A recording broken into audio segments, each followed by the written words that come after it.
Muy buenas tardes, jóvenes estudiantes. Mil disculpas por no poderles dictar la clase teórica en el horario asignado. Lamentablemente por cuestiones laborales no lo voy a poder realizar, pero para no fallar como en el anterior rote les envío la clase grabada. El tema asignado a mi persona fue el de semiología del aparato digestivo. Antes de hablar de la semiología del aparato digestivo, es muy importante tomar en cuenta o hacer un recordatorio de algunas referencias anatómicas a nivel del abdomen que nos van a orientar principalmente a localizar el dolor. ¿Cuáles son nuestros puntos anatómicos de referencia? Tenemos al apéndice cifoide en la parte superior, ¿no? Y media, entre el tórax y a nivel abdominal. Tenemos el reborde costal, lo que corresponde a las costillas, la línea media, en la unión que corresponde a los músculos rectos anteriores, el ombligo, las espinas ilíacas anterosuperiores y el borde superior del pubis. Como ustedes recordarán, el abdomen está constituido por 9 cuadrantes, 3 superiores, 3 medios, 3 inferiores. Dentro de los superiores tenemos el hipocondrio derecho, el epigastrio e hipocondrio izquierdo. Dentro de los medios, el flanco derecho, el mesogastro umbilical y el flanco izquierdo. Y dentro de los cuadrantes inferiores, la fosa ilíaca derecha, el hipogastrio y la fosa ilíaca izquierda. Como ustedes pueden ver en el gráfico, cada cuadrante contiene un determinado órgano que corresponde al abdomen. ¿Cuál es la importancia de la anamnesis? Sabemos que la anamnesis nos va a servir para recolectar todos los datos de nuestro paciente, ¿no? De su entorno y también de su familia. Nos sirve para obtener datos, ya sean objetivos o subjetivos, ¿no? Del paciente, y que nos van a ayudar a identificar el problema por el que ha acudido el paciente a nuestra consulta. Cuando hablamos de enfermedades digestivas, nos referimos o hacemos referencia a que el interrogatorio ya nos da el 80% del diagnóstico de alguna patología abdominal por la cual nuestro paciente ha acudido a nuestra consulta. Y el resto corresponde al examen físico y a los exámenes complementarios. Entonces, la anamnesis en patologías del aparato digestivo corresponde o son muy importantes, puesto que ya nos dan el 80% del diagnóstico. Por lo tanto, tenemos que saber realizar una buena anamnesis, ¿no? Y obtener unos buenos datos. En la anamnesis de un paciente con patología abdominal se pone generalmente en manifiesto signos y síntomas de órganos abdominales. ¿Cuáles son los signos y síntomas más frecuentes por el que acude un paciente a nuestra consulta? Va a ser el dolor, los trastornos de la evacuación y las hemorragias digestivas. Hay que tomar siempre en cuenta que tenemos que relacionar estos signos y síntomas con con la ingesta o no de las comidas, ¿no? La ingesta o no de los alimentos. Siempre debemos de relacionar. Dentro de los antecedentes personales, sabemos que existen patologías que van a tener una alta frecuencia de acuerdo a la edad, ¿no? Desde el momento en que se nace hasta que somos adultos mayores. Entonces, cuando hablamos de enfermedades propias del aparato digestivo en relación a la edad, debemos hacer notar que entre los niños y adolescentes, hasta más o menos la tercera década de la vida, es muy frecuente la presencia de las apendicitis, ¿no?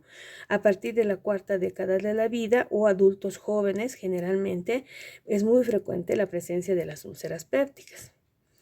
Ya entre los 40 y 50 años se ha visto que las colecistopatías son mucho más frecuentes, ¿no? Y las neoplasias gastrointestinales generalmente ya a partir de los 60 años en adelante.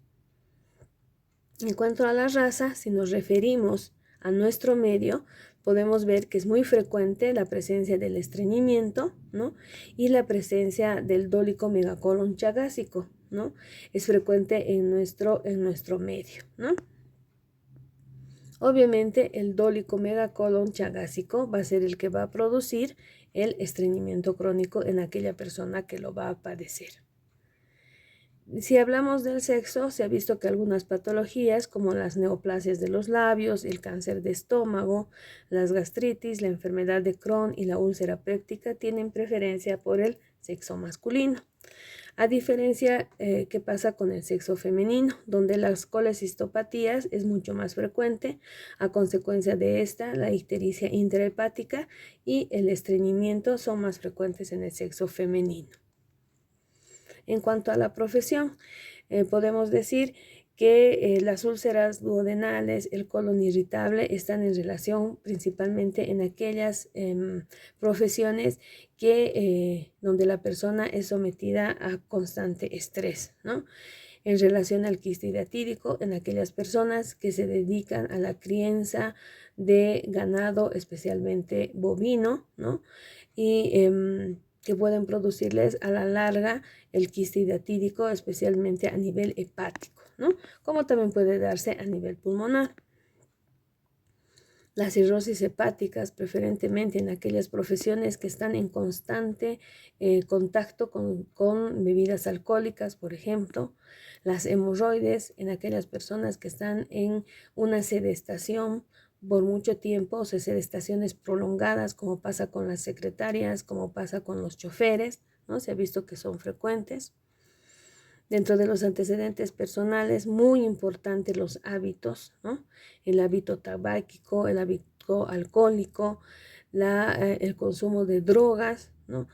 Que van a depender mucho de la presencia de alguna patología a nivel abdominal, dependiendo de la cantidad, de la frecuencia y de la regularidad con las que la persona va a estar o va a consumir o va a tener este tipo de hábito. Otro hábito importante dentro de los antecedentes personales es la ingesta de la comida, ¿no? Qué tipo de comida la persona consume, si es más a predominio de carbohidratos, más a predominio de grasas, y muy importante, ¿no? Saber la cantidad de ese consumo, de ese hábito alimenticio, ¿no? Ustedes saben que acá tenemos la costumbre o la mala costumbre que después de haber consumido gran cantidad de bebidas alcohólicas se consume al día siguiente muchas veces grasa, ¿no? Lo que se hace el fricasé con el pan, por ejemplo, haciendo que la grasa aumente, ¿no? Sus valores dentro del organismo y produciendo muchas veces algunas patologías como la pancreatitis, ¿no? Se ha visto muy comúnmente, ¿no? En aquel tipo de personas que tienen este tipo de hábito, ¿no? Es importante recalcar que generalmente en un plato de comida debería haber los alimentos, deberían de consumirse los alimentos de forma variada, ¿no? Entre verduras, cereales, los carbohidratos y las proteínas, ¿no? Para evitar alguna alteración a nivel abdominal, ¿no? O desencadenar alguna patología a nivel abdominal. Es importante también saber los hábitos medicamentosos. Muchas veces, especialmente en los adultos mayores, se ha visto la gran ingesta de AINES, ¿no? Que a la larga van a producir obviamente patologías abdominales como las úlceras pépticas, las úlceras gástricas, ¿no? Que muchas veces no son tratadas y pueden llegar a complicarse, ¿no? Es importante saber ese tipo de hábito, especialmente en los adultos mayores. En cuanto a los antecedentes patológicos, muy importante, ¿no? Saber antecedentes quirúrgicos, muchas veces posterior a una cirugía, ¿no? Realizada a nivel abdominal, se pueden formar adherencias que se pueden traducir en dolor o en otras patologías a nivel abdominal. También importante saber si la persona no ha padecido, por ejemplo, tuberculosis pulmonar, que por la diseminación a través de la sangre puede dar origen a otro tipo de tuberculosis extrapulmonares, como en el caso de la tuberculosis intestinal. Dentro de los antecedentes familiares se ha visto que las colelitiasis tienen un componente hereditario, ¿no? Algunos autores hablan de que puede ser una patología que puede heredarse. En cuanto a la anamnesis, ¿qué es lo que nosotros debemos preguntar? ¿No? Hay 4 preguntas claves que nosotros podemos hacer. ¿Qué es? Dentro de estas preguntas claves corresponde al qué, al dónde, al cuándo y por qué, ¿no? que nos tiene que, a través de esta pregunta, nosotros nos investigamos cuál es la molestia por el cual nuestro paciente está viniendo a la consulta, ¿no? Que puede ser un dolor de tipo urente, náuseas, pueden ser los vómitos, pueden ser trastornos en el hábito evacuatorio, ya sea diarrea, ya sea estreñimiento, puede ser la sensación de plenitud que puede presentar el paciente, ¿no? Entonces tengo que averiguar por qué está viniendo ese paciente a mi consulta, ¿no? ¿Dónde? Tengo que averiguar en qué lugar, en qué cuadrante del abdomen se está produciendo esa molestia, ¿no? Y ver también si esa molestia se irradia o se localiza en otro lugar que no sea solamente a nivel abdominal, ¿no? Tengo que averiguar cuándo, ¿no? En qué momento se produce esa molestia, ¿no? Si es durante el día, en qué momento durante el día, ¿no? Si se ha presentado cada semana, si se presenta cada mes, tengo que averiguar cuándo se presenta, ¿no? Y el por qué. Tengo que principalmente ver si existe alguna causa que desencadena esa molestia, ¿no? Y generalmente la causa más frecuente va a ser la ingesta de algunos alimentos, ¿no? Estas 4 preguntas son importantes cuando realizamos la anamnesis de la enfermedad actual en un paciente que acude a la consulta por molestia abdominal.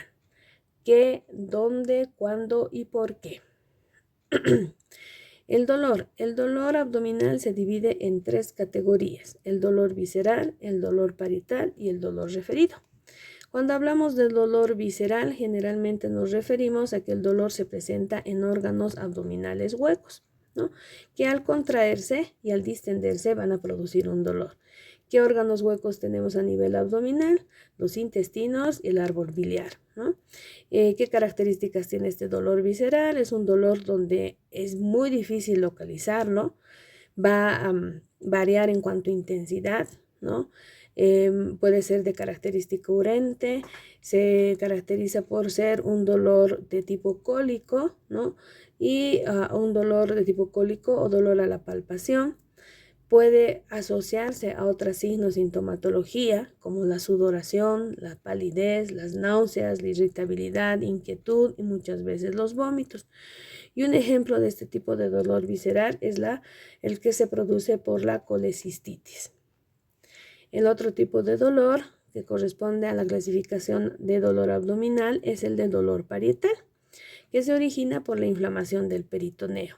Es un dolor constante, sordo, es mucho más intenso que el dolor visceral y generalmente es fácil de localizarlo, puesto que se localiza a nivel del órgano que está siendo afectado, ¿no? Un ejemplo clásico es el de la apendicitis. Y el otro tipo de dolor que se debe tomar en cuenta es el referido, ¿no? Que se localiza en un lugar mucho más distante. Tiene una inervación similar al del nivel medular de la estructura que se encuentra alterada. Este tipo de dolor puede localizarse, como dice, referido en otro lugar. Ejemplo clásico tenemos el dolor a nivel del tórax, a nivel de la columna vertebral y de la pelvis, que puede ser referido del abdomen, ¿no? Un ejemplo de este es el de la pleuritis, ¿no? ¿Qué es lo que nos interesa saber en relación al dolor? Lo importante es saber escuchar al paciente, ¿no? Que nos relate con sus propias palabras, ¿no? Estas características, ¿no? Entonces, ¿qué yo debo preguntar? ¿Cuándo empezó el dolor? ¿Dónde empezó el dolor? ¿Si se irradia o no el dolor a otro lugar? ¿Cómo es ese dolor? El paciente me dirá, me arde, me aprieta, es como si me latiera, es como si fuera una punzada, como si fuera una corriente eléctrica, ¿no? ¿Qué tan intenso es? Yo tengo que tratar de clasificar de acuerdo a la escala visual análoga del dolor, qué tan intenso es ese dolor, ¿no? ¿Qué lo alivia? ¿Qué lo empeora? Es muy importante saber, ¿no?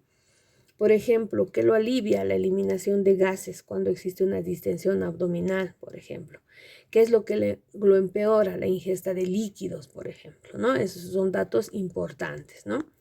desde cuándo tiene dolor, si es un dolor que se ha producido en horas, en días, en semanas, ¿no? Si es continuo o aparece en oleadas, es decir, que es un dolor constante, o es que aparece, desaparece, que sube de intensidad o baja de intensidad, si ha habido alguna modificación en la intensidad desde el momento en que le ha aparecido, si este dolor está asociado a otros signos o síntomas como náuseas, vómitos, estreñimiento, diarrea, distensión abdominal. Si el paciente es una mujer, importante preguntar cuándo fue la última menstruación, ¿no? Y si hubiera alguna probabilidad de que estuviera embarazada, ¿no? Esto es muy importante preguntar en el caso de dolor de una paciente, ¿no? Femenina. Ahora, si hablamos de dolor de tipo biliar, generalmente hablamos de un dolor que se localiza en hipocondrio derecho, tiene una irradiación ese dolor hacia el ángulo inferior de la escápula y puede manifestarse como un dolor agudo o crónico. Generalmente se va a presentar después de una comida copiosa, es decir, de una comida rica en grasa, y muchas veces se acompaña de ictericia, fiebre y de vómitos.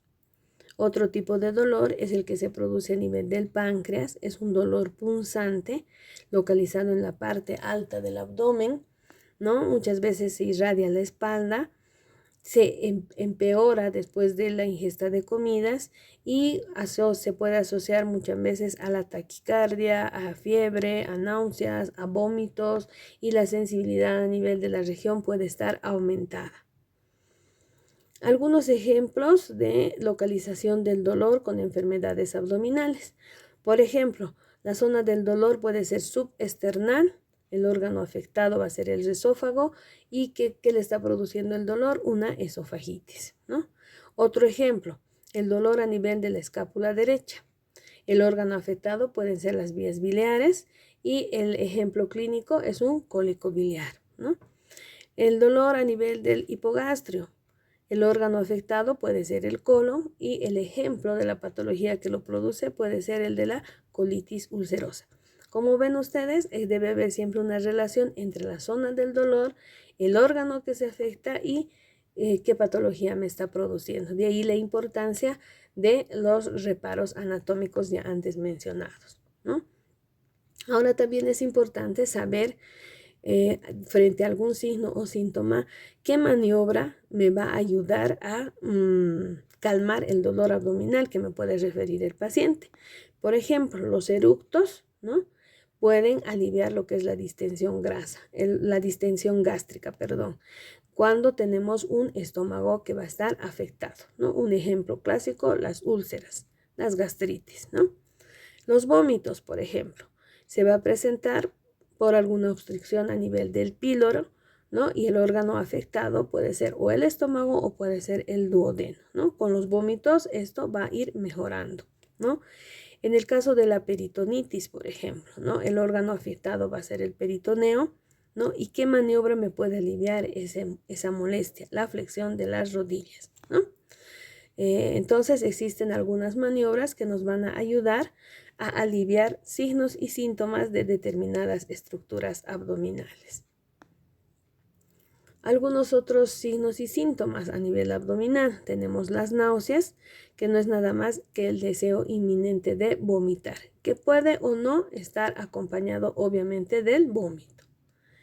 Las arcadas, que no son nada más que contracciones rítmicas forzadas de los músculos respiratorios y abdominales que preceden al vómito, pero la característica es que no existe un contenido gástrico. La regurgitación y rumiación. Cuando hablamos de regurgitación, no es nada más que el retorno del contenido gastroesofágico a la boca sin que exista esfuerzo y náuseas. Mientras que la regurgitación va a ser, mientras que la rumiación va a seguir a la regurgitación. Es nuevamente masticar lo que ha sido regurgitado para luego deglutirlo, ¿no? Y generalmente esto va a ocurrir muchas veces después de las comidas. Se presenta principalmente en los lactantes. ¿Qué es el vómito? También llamado emesis, no es nada más que la expulsión violenta oral, la expulsión oral violenta del contenido gástrico. Existen varios tipos de vómitos. Dentro de estos tenemos a la hematemesis, que son los vómitos con sangre, esto debido a un sangrado cerca del ángulo de Trenz. Ustedes saben que la hematemesis siempre debemos de hacer un diagnóstico diferencial con la hemoptisis, ¿no? También otro tipo de vómito tenemos al fecaloide, que se caracteriza por tener un olor pútrido debido a una obstrucción intestinal o a nivel del colon. Otro tipo de vómito tenemos el bilioso, se va a producir por un reflujo duodenal, va a ser amargo, va a ser de color amarillento o puede ser de color verdoso. Y luego también tenemos los vómitos porráceos con borra de café, cuyo contenido proviene del estómago o puede también provenir del duodeno o del intestino. ¿Qué es lo que a nosotros nos interesa saber cuando evaluamos las náuseas y los vómitos? Primero, determinar el tiempo, si es un problema agudo o si es un problema crónico, determinar la frecuencia, la gravedad, relacionar si el vómito está relacionado con los alimentos, los medicamentos, la cantidad importante, la calidad del vómito, ¿no? Determinar síntomas y relacionados o síntomas que modifican la presencia o no de las náuseas y de los vómitos. Otros signos y síntomas tenemos, en este caso, síntomas a la disfagia y a la odinofagia. La disfagia no es nada más que la dificultad para deglutir o la dificultad para comer, ¿no? Diferente a lo que es la odinofagia, que no es nada más que el dolor que va a acompañar a esta deglución, ¿no? ¿Cómo se clasifica la disfagia? Puede ser orofaringia, que se presenta en el momento de la deglución, la disfagia esofágica, que se presenta al momento de deslizarse el bolo alimenticio, muchas veces puede haber regurgitación, y la disfagia por compresión de lesiones yuxtaesofágicas, ¿no? Quiere decir que a nivel del tórax existen algunas patologías, ¿no?, que van a producir esta disfagia. Otro síntoma va a ser la pirosis, que no es nada más que el ardor del esófago, es una sensación de quemazón. El paciente nos refiere que le arde. Donde se localiza generalmente va a ser retroesternal, ¿no?, a nivel del epigastrio, que muchas veces suele ascender hacia la garganta o hacia la espalda. Generalmente esta pirosis suele aumentar en el decúbito, ¿no?, cuando la persona se encuentra recostada. Refleja nada más que un estado de inflamación de la mucosa gástrica, ¿no? Ya se encuentra muy frecuente en lo que es la enfermedad del reflujo gastroesofágico. ¿Qué es lo que se debe evaluar en un paciente con disfagia? Preguntar si recibe o no medicación. Importante, ¿no?, saber el consumo de algún medicamento, como los AINES principalmente, ¿no? Determinar si presenta o no disfagia, pero a qué tipo de alimento, ya sea sólido, semilíquido, líquido. Determinar si la disfagia es continua o es intermitente y establecer incluso las características como de la disfagia, ¿no?, cuándo ha iniciado, su duración, su frecuencia, dónde se localiza, qué factores predisponen la presencia de la disfagia o cuál es la línea. Otro signo dentro de las patologías del aparato digestivo tenemos a la diarrea, que no es nada más que la alteración en las características de las heces y del ritmo evacuatorio, ¿no?, el cual va a ir aumentando, ¿no?, en frecuencia. La OMS define a la diarrea como la deposición de 3 o más veces al día o con mayor frecuencia que lo normal que la persona tiene, ¿no?, de heces sueltas o líquidas. Esa es la característica. Esto de acuerdo al hábito higiénico que va a tener la persona. Un ejemplo, una persona que ingresa a hacer sus deposiciones 2 veces al día no quiere decir que presente diarrea, ¿no?, o 3 veces al día. Ese es su hábito intestinal normal de esa persona. Cuando hablamos de aumento en la frecuencia, hay que agregar a esto el aumento, la alteración en la consistencia de las heces fecales. Puede haber un aumento de 3 veces al día y la consistencia tiene que variar. La consistencia de las heces tienen que ser líquidas. Esa es la característica principal. Y obviamente nunca dejar de lado el hábito higiénico que tiene la persona, ¿no? 3 veces al día para una persona que lo hace, eso es normal y no por eso esa persona tiene diarrea, ¿no? Importante por eso sumar las características de las heces fecales, ¿no? Fisiológicamente, ¿qué es lo que va a haber en la diarrea? Va a haber un desequilibrio en lo que va a ser la absorción y la secreción intestinal. ¿Cómo se clasifican las diarreas? Pueden ser agudas, de que estas diarreas van a ser de comienzo brusco y de duración menor a 2 semanas. La mayoría son de origen infeccioso, puede ser viral, bacteriano o parasitario. Las diarreas crónicas con una duración mayor a 4 semanas, que generalmente son producidas por enfermedades ya inflamatorias del intestino o algunos tumores. Y las diarreas persistentes, las que tienen una duración entre 2 a 4 semanas.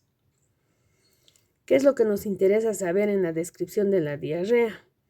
Si existen o no otros síntomas, cuánto es su duración, si el paciente está deshidratado, muy importante especialmente esto en los niños, determinar qué signos acompañan y determinar qué factores han desencadenado la presencia de la diarrea. Entonces, con esas preguntas nosotros encaminamos nuestra anamnesis. Lo contrario a la diarrea, la constipación, también llamada estreñimiento, se define a partir de la impresión subjetiva del paciente de tener alteraciones en la función intestinal al intentar evacuar el intestino. El síntoma constipación se puede producir por alteraciones en la consistencia en la materia fecal, la motilidad o el calibre del colon o en la evacuación rectal. Existen algunos criterios que nos van a ayudar a definir si una persona presenta o no estreñimiento, ¿no? ¿Cuáles son estos? Los criterios de Roma. ¿Cuáles son estos? Son las evacuaciones esforzadas o dificultosas en al menos 25% de sus defecaciones.